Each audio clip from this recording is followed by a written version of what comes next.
કેમ છો? મજામાં ને? આજે આપણે ભણીશું ધોરણ 6 વિષય વિજ્ઞાન, એમાં ચેપ્ટર નંબર 3 રેસાથી કાપડ સુધી. બરાબર? એમાં આપણે આગળ ભણી ચૂક્યા છીએ કે પહેલી અને પૂજો બંને મિત્રો હતા. તેઓ વિજ્ઞાનની ક્વિઝ સ્પર્ધામાં ભાગ લીધો હતો. ક્વિઝ સ્પર્ધામાં ભાગ લીધો એમાં એ પ્રથમ નંબરે આવ્યા હતા. ત્યારે તેમને એમના માતા પિતાને એ ઇનામમાંથી ભેટ આપવાનું વિચાર્યું. એમાં એમને કાપડ ખરીદવાનું વિચાર્યું. તો એ કાપડની દુકાનમાં ગયા હતા. ત્યાંથી તેઓએ સાડી અને મફલર ખરીદ્યું હતું. બરાબર? ત્યાંથી પછી એ દરજીની દુકાને ગયા હતા. ત્યાં આગળ એમને અલગ અલગ પ્રકારના કાપડો જોયા હતા, જેમ કે સુતરાઉ, રેશમી, ઊન વગેરે જેવા કાપડો એમને જોયા હતા. પછી ત્યારબાદ આપણે એક પ્રયોગ કર્યા બાદ રેસાની સમજ મેળવી હતી. આપણે એક સુતરાઉ કાપડનો ટુકડો લીધો હતો, એમાંથી તાંતણા અને રેસાની વિશે અભ્યાસ કર્યો હતો. એટલે અને પછી તેમાં બે પ્રકાર હોય છે, વાનસ્પતિક રેસા અને પ્રાણીજ રેસા. બરાબર? એ શેમાં આવશે? કુદરતી રેસામાં આવશે. એટલે કુદરતી રેસાના બે પ્રકાર, પ્રાણીજ રેસા અને વનસ્પતિક રેસા. બરાબર? એમાં આપણે વનસ્પતિક રેસામાં આપણે ભણ્યા હતા કપાસ અને શણ. બરાબર? અને બીજું હતું કૃત્રિમ રેસા. કૃત્રિમ રેસામાં કયા આવશે? તો સંશ્લેષિત રેસા એટલે કે સિન્થેટિક રેસા. બરાબર? આજે આપણે ભણીશું કે જે કપાસ હતો એમાંથી આપણે સુતરાઉ કાપડ કેવી રીતે બનાવી છે તેના વિશે અભ્યાસ કરીશું. એટલે કે કપાસના તાંતણાનું કાંતણ. બરાબર? જે કપાસ હોય આપણે ભણ્યા કે આપણે કપાસનું ઉપર જે ઝીંડવા હોય એની ઉપરથી જે રૂ ઉપર આવે, જ્યારે ઝીંડવા પરિપક્વ થઈ જાય એની ઉપર રૂની ચાદર આવે અને એ ઝીંડવામાં આપણે જે બી હોય કપાસના એમાંથી આપણે અલગ કરીએ રૂ.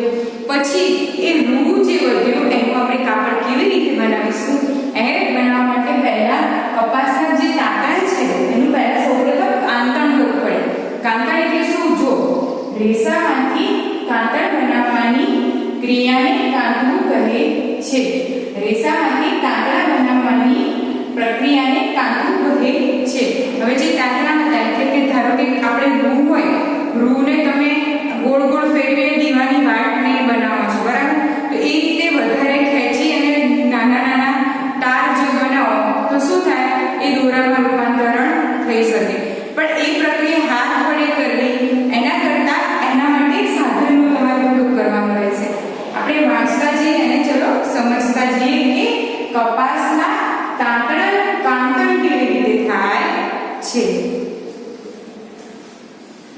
રેસામાંથી તાંતણા બનાવવાની પ્રક્રિયાને કાંતવું કહે છે. રૂના જથ્થામાંથી રેસાઓને બહાર ખેંચી અને બળ ચડાવવામાં આવે છે, જેથી રેસાઓ જોડાઈને તાંતણા બને છે. એટલે શું કીધું છે? તમારે રૂનો જથ્થો હોય એ જથ્થામાંથી તમારે એના રેસા મતલબ કપાસના રેસા બહાર કાઢવાના અને એની ઉપર બળ ચડાવી. બળ એટલે ગોળ ગોળ જે આપણે ફેરવીએ છીએ એને બળ ચડાવવું કહેવાય. એ બળ ચડાવતા જઈએ ત્યારે રેસાઓ જોડાઈને તાંતણા બને છે. ઠીક છે? કાંતવા માટે વપરાતું સાધન હાથધરી છે, જેને તકલી પણ કહે છે.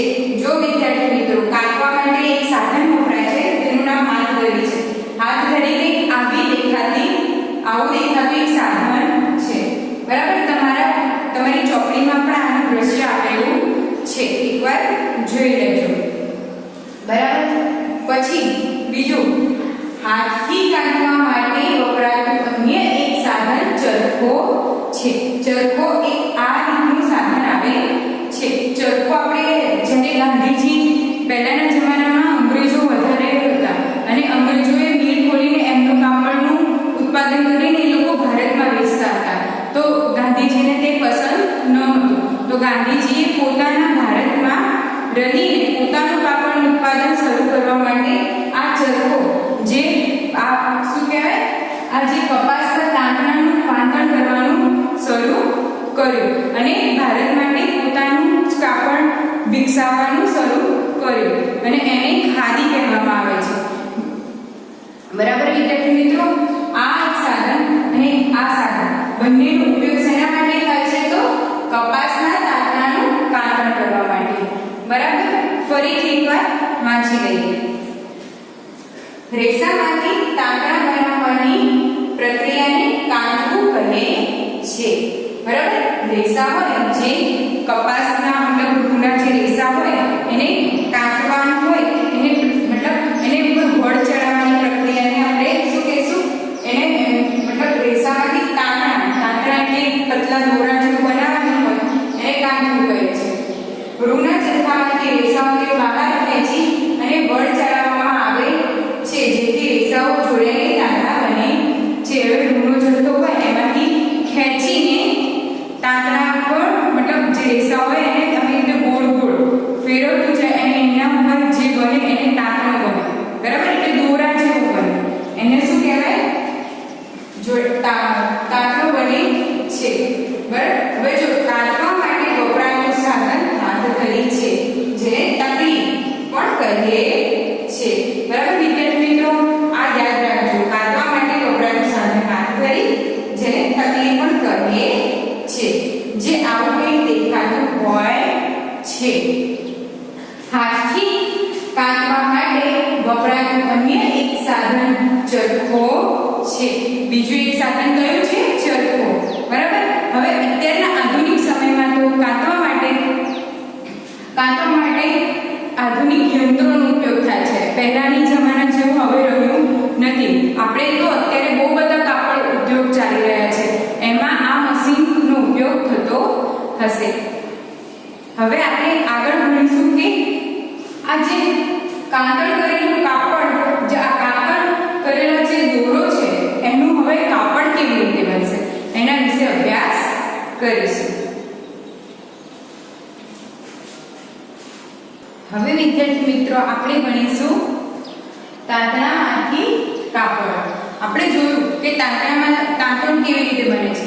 બરાબર, એટલે કે તાંતણું એટલે કે આપણે દોરો એવું કહી શકીએ. જો તાંતણામાંથી કાપડ બનાવવાની મુખ્ય બે રીતો છે. બરાબર, જે તાંતણું હોય એમાંથી કાપડ આપણે જે બનાવીએ છીએ તેની બે રીતો છે, વણાટ અને ગૂંથણ. બરાબર, કઈ બે રીતો છે? વણાટ અને ગૂંથણ. એમાં સૌથી પ્રથમ આપણે ભણીશું વણાટ વિશે. વણાટ તાંતણાના બે જૂથની એક સાથે ગોઠવણીથી કાપડ બને છે. જે તાંતણા હોય એના બે જૂથ હોય એની એક સાથે ગોઠવણી થાય અને એનાથી કાપડ બને છે. જે પદ્ધતિ દ્વારા તાંતણાના બે જૂથ એક સાથે ગોઠવાઈને કાપડ બનાવે છે. બરાબર, જે પદ્ધતિ દ્વારા તાંતણા બે જૂથ એક સાથે ગોઠવાઈને કાપડ બનાવે છે. બરાબર, જો આમાં વિદ્યાર્થી મિત્રો વ્યાખ્યા થોડી અટપટી છે, પણ હું તમને આ વ્યાખ્યા એક ચિત્ર દોરીને સમજાવું. જો તાંતણાના બે જૂથની એક સાથે ગોઠવણી એટલે જો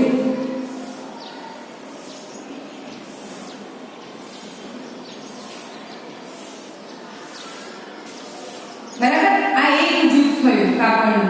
બરાબર, હવે આ બીજું જૂથ.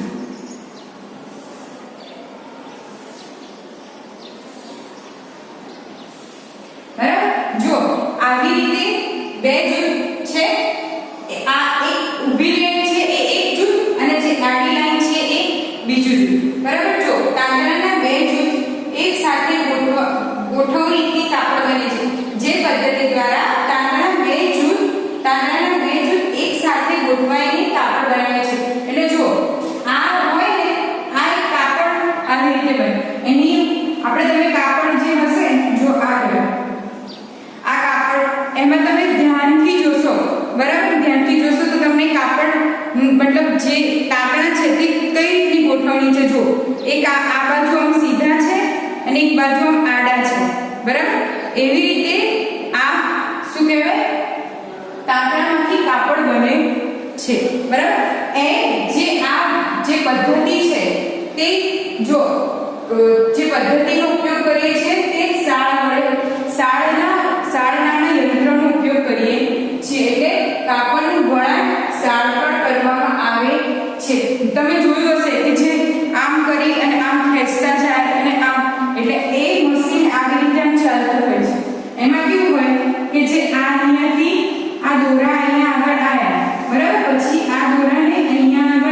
માટે અહીંયા આપણે એકદમ નજીક ગોઠવવા માટે એ સાળનો ઉપયોગ કરે. બરાબર, આમ સીધા દોરા હોય જ એની અંદર આ ગોઠવવામાં આવે. એટલે જો અહીંયાથી ઉપર જશે, નીચે જશે, ઉપર જશે, એવી રીતે ગોઠવણી. અહીંયા દોરો એક બીજો ચાલતો હોય આવી રીતે એની અહીંયા પદ્ધતિસર એટલે ઉપરની તરફ ગોઠવણી કરશે.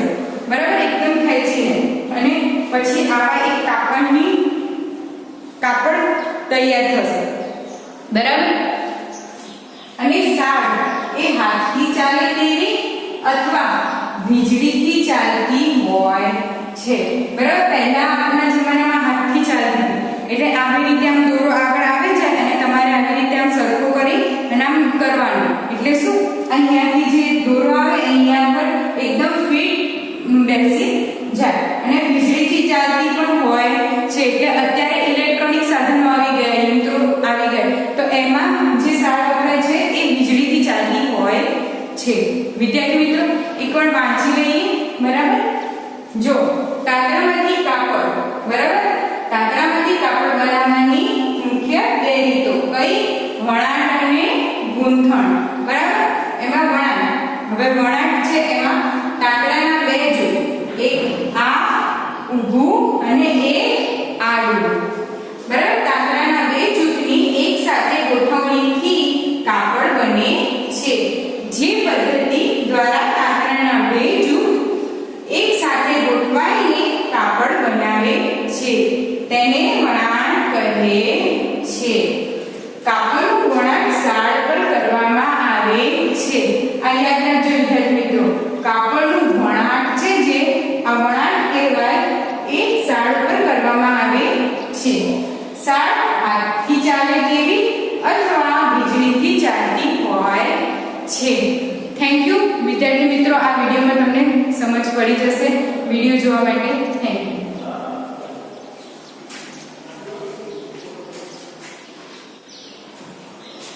હવે વિદ્યાર્થી મિત્રો આપણે અભ્યાસ કરીશું ગૂંથણ વિશે. આપણે જોયું કે તાંતણામાંથી કાપડ બનાવવાની મુખ્ય બે રીતો છે, વણાટ અને ગૂંથણ. વણાટ વિશે આપણે જાણકારી મેળવી ગયા. હવે આપણે જાણકારી મેળવીશું ગૂંથણ વિશે. ગૂંથણ એટલે ગૂંથવા માટે એક જ તાંતણાનો ઉપયોગ થાય છે. એટલે કોઈ પણ વસ્તુ ગૂંથવું હોય તો તમારે એક જ તાંતણા એટલે એક જ જે દોરી કાં તો એક જ મતલબ દોરીનો ઉપયોગ કરવામાં આવે છે. હું એક તમને ઉદાહરણ લઈને સમજાવું. જો વિદ્યાર્થી મિત્રો, આ એક ઉદાહરણ છે કે જેમાં એક બ્લુ કલરની દોરી છે અને પીળા કલરની દોરી છે, પણ બ્લુ કલરની દોરી એક જ વખત વપરાય અને ગૂંથણ એનું કાર્ય કરવામાં આવ્યું છે. આમાં કોઈ એવું સીવવામાં આવ્યું નથી, ઓન્લી એક જ તાંતણાનો ઉપયોગ કરીને એને ગૂંથવામાં આવ્યું છે. તમે જોઈ શકો છો.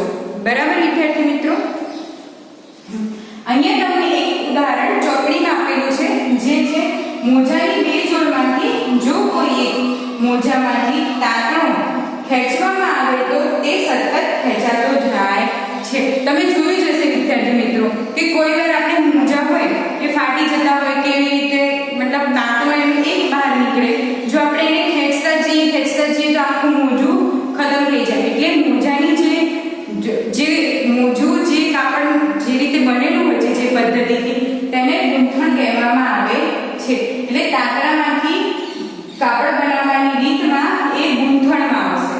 જે મોજું છે એ ગૂંથણમાં આવશે, એ વણાટમાં આવશે નહીં. બરાબર, એ રીતે જો વણાટ અને ગૂંથણ વિવિધ પ્રકારના કાપડની બનાવટમાં વપરાય છે.